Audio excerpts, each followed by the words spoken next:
What's up, Duckers? We're back again. Now I'm in the new bedroom, the new studio is what we're gonna call it.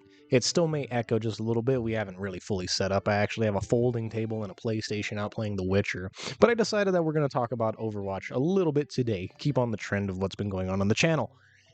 So recently, I've been talking to some people within the Discord that I'm in, and they've been mentioning that they're kind of afraid of getting banned because of some stuff that they said in game chat, right? Now, they aren't racist or like sexist or homophobic or anything crazy, but they do get pretty tilted from time to time. And what I find interesting about Overwatch in general is that it is collectively known as one of the most toxic games on the planet. It's just, you're put onto a team. Most of the time, you get at least one idiot. Sometimes you get everybody's just a fucking idiot. Nobody wants to swap. And tensions will rise, egos will flourish, and the old human nature of wanting to fight everybody all the time will prevail. But what I find interesting about Overwatch 2's kind of ban system is we've had a couple of accounts banned for goofy shit. Like one time we had an account banned because we said Andrew Tate is my president, which makes no sense. It's not inflammatory, and it only brings up an inflammatory character, but it doesn't actually say anything crazy. So the fact that an account like that could get banned for something arguably super simple is concerning. On the same token, though, I've noticed that people that will report you have also said some crazy shit to us. For example, let's talk about one time we had somebody who was really, really angry about a joke that we had made about, I like my beer like I like my violence. Domestic. That's funny, okay? I've been a fucking subject to domestic violence. That shit's funny, all right? But this person on our team got so pressed about it. They're like, you should not talk about something that you don't know what others have been through, and you should kill yourself. So explain to me this.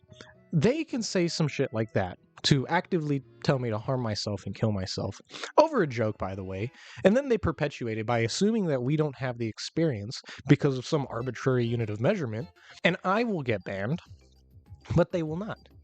It is a clear example of having two policies, right? A double standard for certain kind of ideas and ideologies. If you are part of the victim kind of quota, then you are a victim. You will perpetually be a victim and nothing will happen to you. However, if you are on the opposite side of that and you're a little bit more brash, a little bit more silly with it, and I don't care about the policies, I really don't care.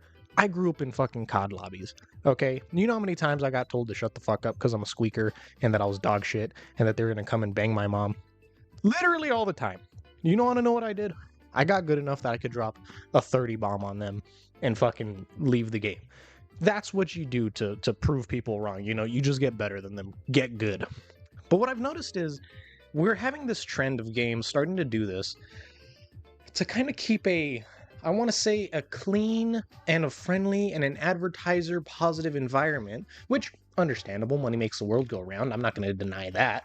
But when you're doing it to an extent that only half of the community, I guess, can actually be rude to the other, all you're doing is pissing people off more. And what's interesting now is that now we're having a lot of the toxic stuff and the trash talking come back, and people are like, oh my god, this is so revolutionary, let's modernize it, let's normalize this. And it's like, it was normalized.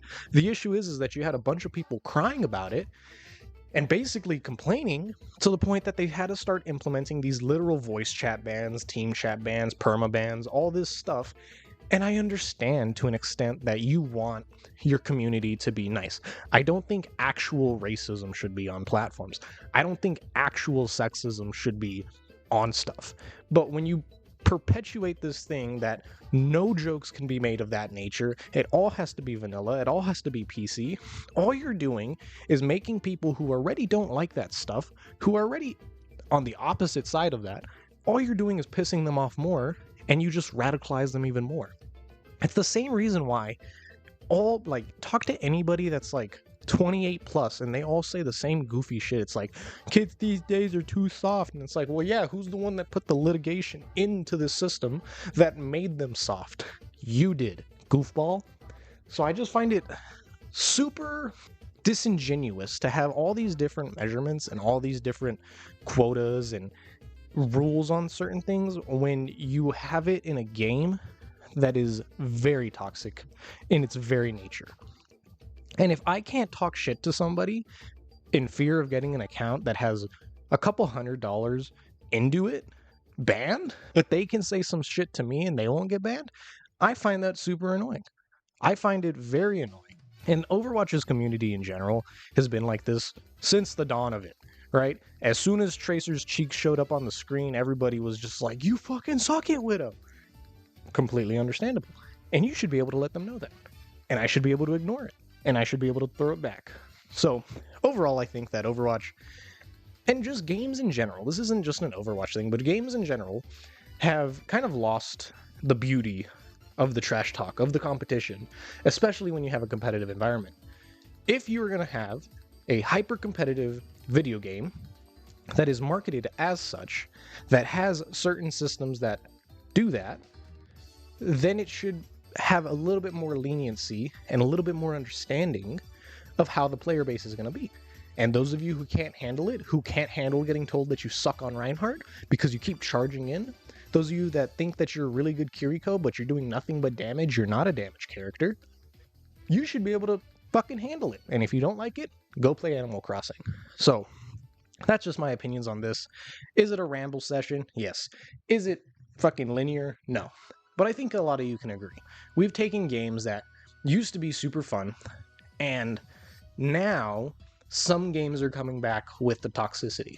Some people are saying, oh, Black Ops 6 is bringing back that old school COD vibe. Besides the fact that you have damage negation, because if you're nutty at the video game, then they're just going to be like, oh no, little Timmy with no thumbs has to fucking win too. Fuck little Timmy. Nobody likes little Timmy. But anyways, let me know if you guys believe or follow me down below. If you don't like this, guess what? You can hate me in the comments, because guess what? It's free to do so! And I'll see you guys next time. Adios. Wait.